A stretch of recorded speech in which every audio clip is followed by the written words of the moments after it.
Welcome back to the Play by Play Podcast YouTube channel. And that is right, I am back, and we are finally going to be discussing what is probably the most talked about fight in about 6 years. I mean, can we be honest for a second? I think that Canelo Crawford might be the most talked about fight since Floyd McGregor. And even that was a big time, unprecedented crossover fight between the top guy in boxing and the top guy in MMA. If we're just going off of basic boxing matches, this is probably the biggest fight since Canelo Triple G won Pacquiao Mayweather all the way back in 2015. It's been a long while since boxing has had this kind of buzz over a traditional boxing match. And today we are going to be answering all the questions about this fight and ultimately giving a final prediction of what is going to be happening tomorrow night in, is it Las Vegas or Saudi Arabia? I can't remember off the top of my mind. But before we get into the episode,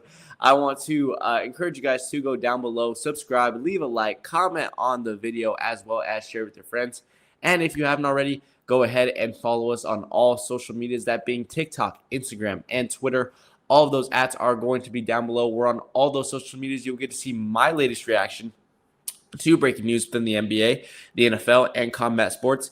And you will never miss for whenever the podcast decides to upload an episode. Without further ado, guys, let's not waste any more time. Let's get into the video. So Canelo versus Crawford. Such a dream fight. I mean, this is the type of fight that you talk about possibly playing on a video game, right? Where you have Terence Crawford, one of the most skilled boxers that we've seen probably since Floyd Mayweather.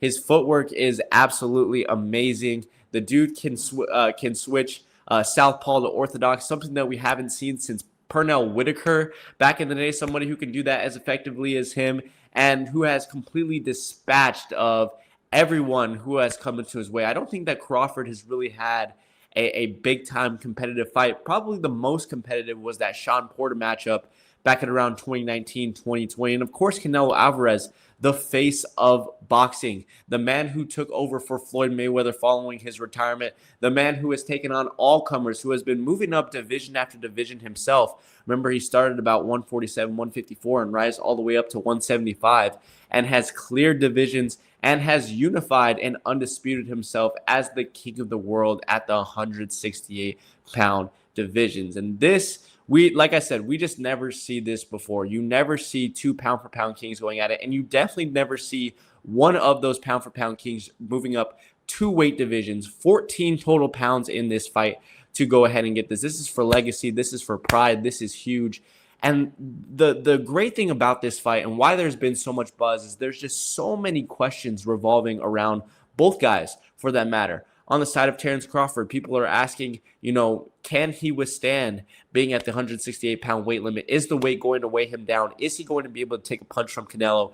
Is he going to be able to hurt Canelo and possibly put Canelo on the back foot and have the potential to stop or knock him out? Is he starting to age a little bit? Because we saw in that Israel Madrimov fight, the weight definitely did a little bit something to him. He did not have the same power and speed, and Madrimov, definitely being a tough competitor, was able to hang in there. We didn't see him outclass Madrimov like we thought that he was going to be able to. And then on the side of Canelo, some more age issues for him as well. Is he beginning to slow down? Does he have the same pop in his punches that he used to? Is he even motivated in this fight after all that he has done in boxing to come out and win and want to put the hurt on Crawford and be able to stop him early? Are all of those, questions valid? And I think that all of them are valid, but I think all of them have totally separate answers. So let's start with Crawford, right? Let's start on the side of Crawford. If I am Terence Crawford today, if I'm Terence Crawford tonight, I am looking at a couple of different fights in comparison to Canelo. I'm looking at fights like the Amir Khan fight. I'm looking at the Caleb Plant fight. I'm looking at Billy Joe Saunders. I'm looking at the William Skull. I'm looking at the Jermell Charlo fight. Why am I highlighting all of those fights? Because in all of those matchups, outside of the Charlo fight, all of those guys had a lot of big-time success against Canelo early on.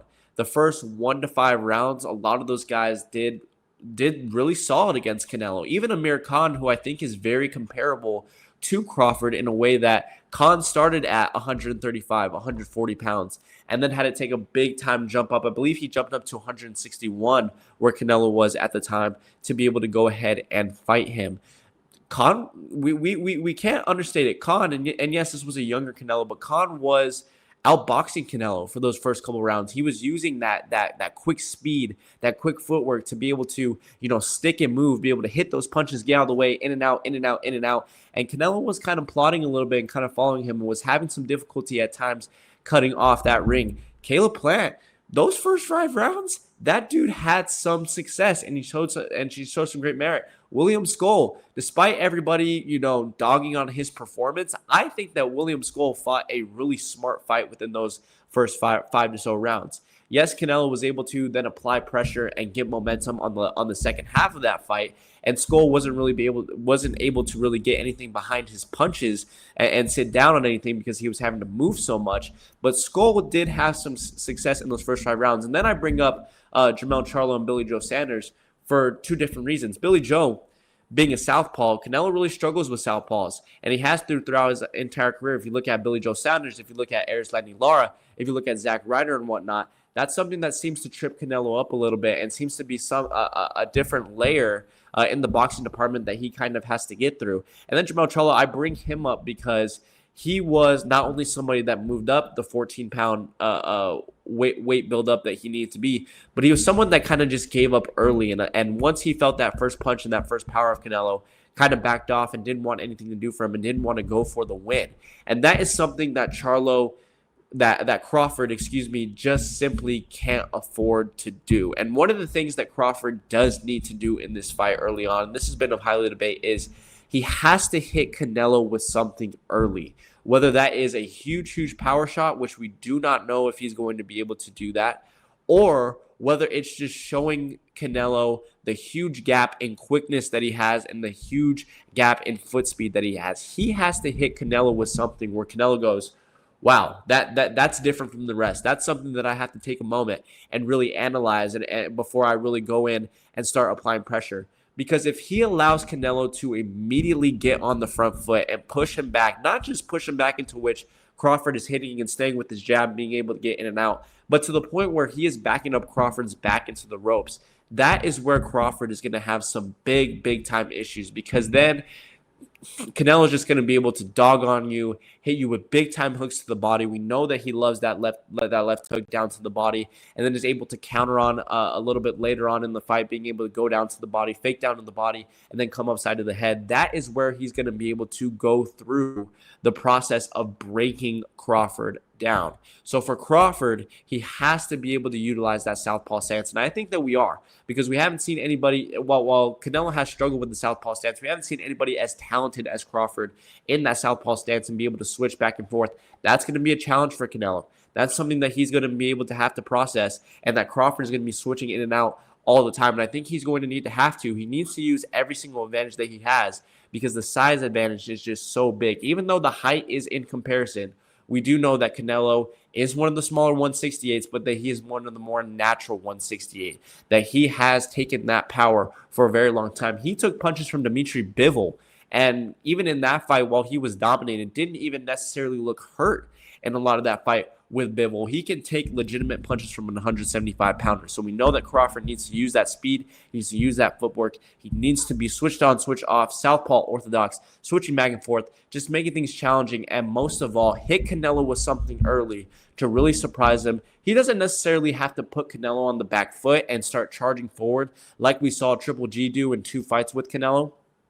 Well, majority of the first fight, but a little bit of the second fight as well with Canelo. But he definitely cannot allow Canelo to just walk him down consistently round over round, because if he does, like we saw in the Caleb Plant fight, like we saw in the William Skull fight, like we saw in the Billy Joe Sanders fight, he will be able to get to that point where he is landing consistently on you and landing big-time punches, and he will knock out Crawford eventually if that ends up happening to Crawford. Now, on the side of Canelo, there's a lot of different things that you have to consider as well. The power advantage being his biggest power advantage in the advantage sides as well. But there are big questions revolving around him. Is he slowing down a little bit? We saw in that William Skull fight, he started out really, really slow. And he normally starts out slow in a lot of those fights. He has taken a little bit of a Mayweather type of approach throughout his career and analyzing his opponent's data and being able to take, the first 2 to 3 rounds off, unless he's obviously facing a big-time fighter like Triple G, where he won those first 3 rounds and then got dominated throughout the middle of that first fight and then was able to come back strong towards the end of the first fight. But he does tend to start out slow. He can't afford to do that. He cannot give a fighter like Terrence Crawford confidence because, like it or not, William Skull didn't believe he could really win that fight when it came to the end of it. Erislandy Lara, back in the day, Billy Joel Sanders, all of those guys believed that they could win that fight against Canelo. The slow start really, really affected him in both of those fights. Caleb Plant even believed he could win. And yes, Canelo got the victory in the end, but you saw his confidence coming on and him being able to last further in the fight than you would normally like him to be. So for Canelo, he cannot start slow. He has to get immediate pressure.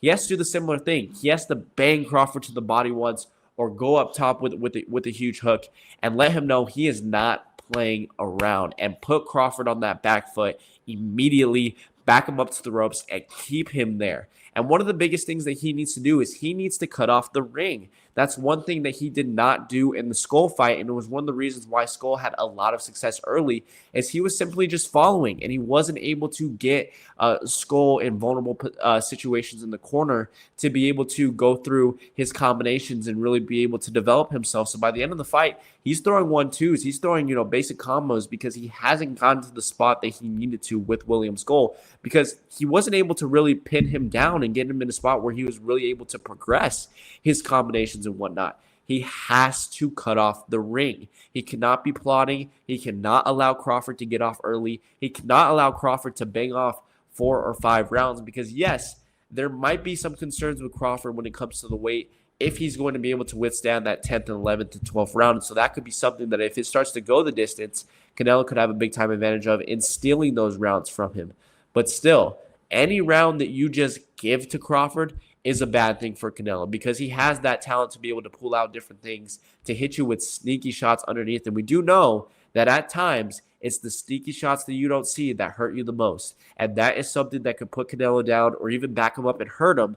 And that is what he cannot afford. But what does it all mean at the end of the day? I think that's the big question that we also need to focus on is for Crawford, for Canelo, when we're talking about, when there is questions about hunger, especially on the side of Canelo, what does this fight really mean to the both of them? For Crawford, I got to say it, there's really no risk for him here. I know that there's a couple people saying that there is a risk of him potentially being put down and people potentially questioning his resume and whatnot, but what for? He's a guy that for majority of his career fought at 140, 147, and he's going all the way up to 168. He had one fight at 154.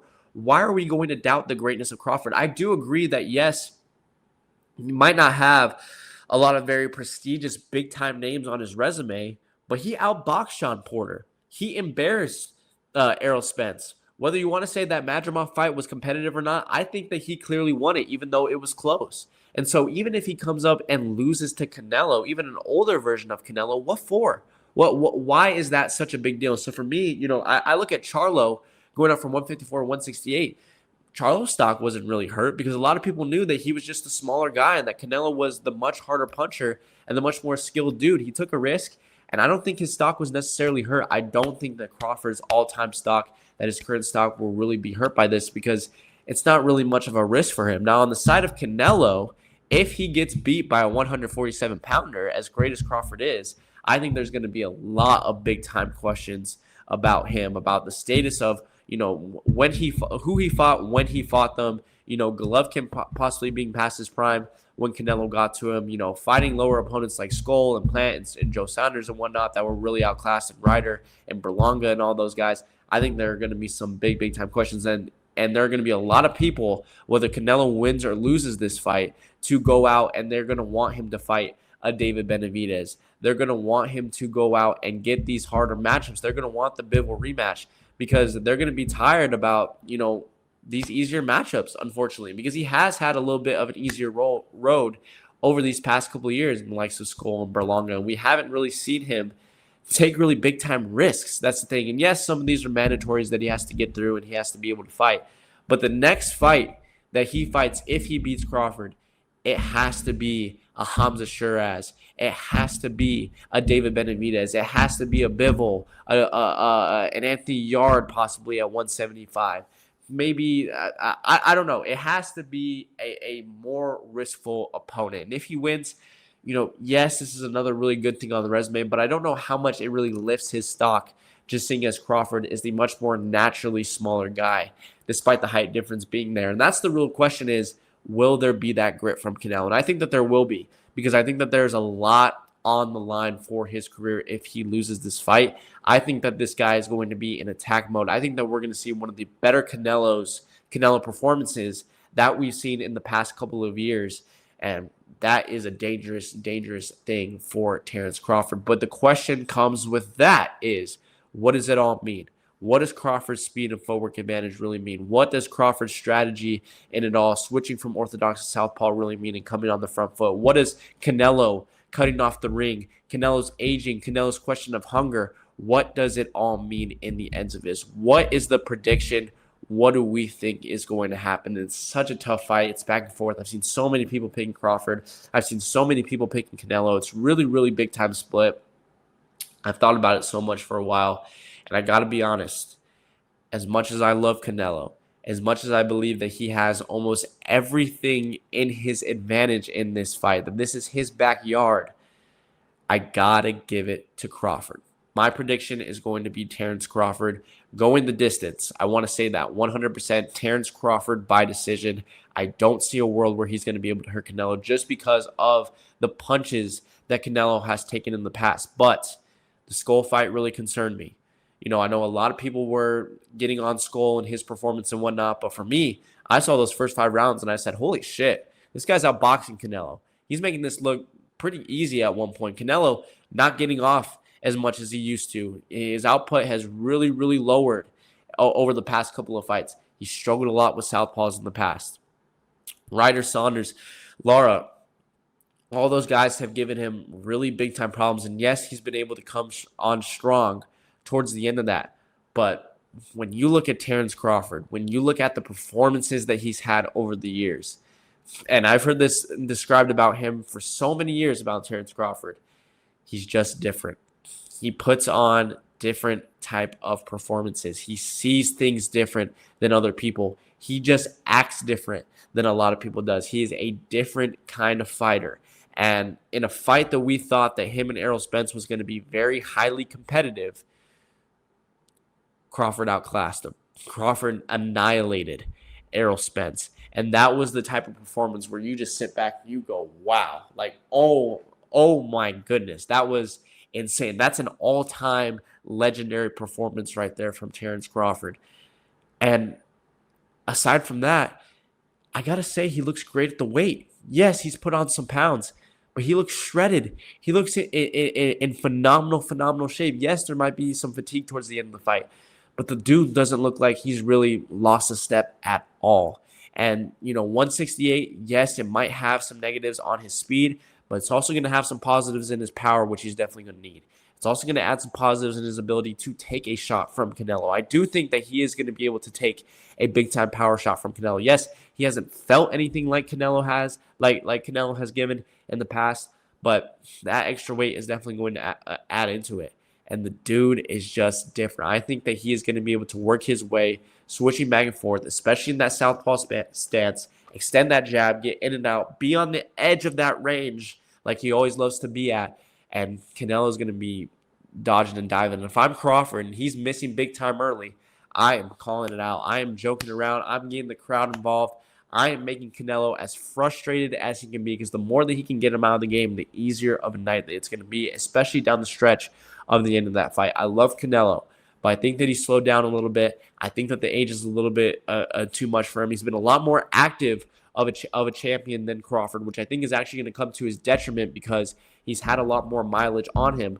Crawford, yes, is a very, very similar age. He's up there 35, 36 and whatnot, but he fights almost once a year. He's not taking as much big-time risk, and so because of that, he's a lot younger of a 35, in my opinion. When you combine that with his boxing prowess, the both stances, the speed, the footwork, the question, the big time power that he's gonna have. I can't bet against Crawford. I love Canelo, but Crawford is a different beast. So I have Crawford going in this by decision, but no doubt it's going to be an amazing night. And real quick, before we get into the end of this episode, I do want to talk a little bit about the undercard for this fight. And I'm going to look this up right now just so we have the full one. I got to say, guys, I'm super disappointed. This was supposed to be a big-time 3-day event, Turkey Al-Sheikh wanted it to be. And there's not really any big-time matchups. I mean, Callum Walsh versus Fernando Vargas Jr. is your co-main event. And Billy versus Lester Martinez, I think, is going to be a really great fight. But we were expecting, guys like Jarrell Miller in this fight. There was the potential for Andy Ruiz to fight on this undercard. Like there was just going to be a lot more bigger names that I felt on this card. And it kind of feels like the main event is the big time shiner, which it should be. And it's right. It definitely should be because it's a massive main event. But I just thought that we were going to get a little bit stronger of a card. And yes, it's still going to be a great night of boxing. I am really excited to see Christian Millie versus Lester Martinez. That is going to be a great fight right there. But I think I just expected a little bit more. So let me know about that all down below in the comments. What are your answers to all of those questions that we had in terms of Crawford's speed, in terms of Crawford coming up in weight, in terms of Crawford being a southpaw? Is Canelo going to be able to struggle with that? Is Canelo going to have the same hunger? Is Canelo a little bit too old? Is Canelo going to be able to track Crawford down? What are the strategies that these two should take? And ultimately, what is your final prediction? Once again, I will repeat myself, Crawford by decision. So let me know about that all down below in the comment section. We will definitely be doing a review of this fight following its conclusion tomorrow night on Saturday. It is going to be one heck of a night. Tune in on Netflix to watch this big time fight. And I'm so excited. I'm excited that it's not on the pay-per-view either, that we can just watch it on Netflix. Boxing is back. There's a new excitement to it. Oh my gosh, I'm just excited to watch. So let me know about that all down below in the comments, as well as liking, subscribing, and sharing with your friends. And if you haven't already, go ahead and follow us on all social medias, that being TikTok, Instagram, and Twitter. All of those ads are going to be down below. We're on all of those social medias. You'll get to see my latest reaction to breaking news from the NBA, the NFL, and combat sports. And you will never miss for whenever the podcast decides to upload an episode. And without further ado, guys, that's all that I have for you guys today. I will see you guys on the next one. Have an amazing weekend. Boxing's back, and peace.